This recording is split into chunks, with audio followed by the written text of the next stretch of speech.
Mazza qildimning navbatdagi soni. Diqqat do'stlar, mazza qiling. Yiqilsam nima bo'ladi? Otamdan boshqa hamma kuladi.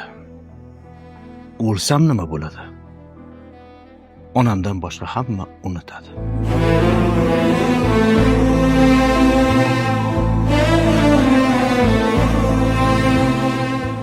Tilingdan oldin qalbingni tarbiya qil.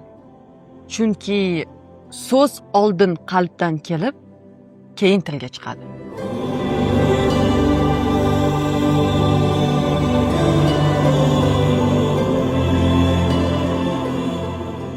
Xotirjamligimni ta'minlaydigan narsalardan biri eshik tagida otamning poyabzalini turganini ko'rishdir.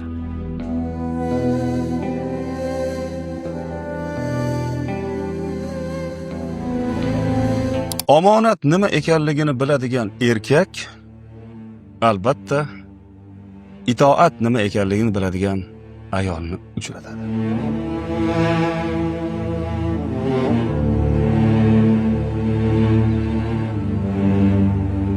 Kimga mazza qildingiz? Asadullo, Malika, Baxtiyor yoki Akmal? Izohlarda yozing.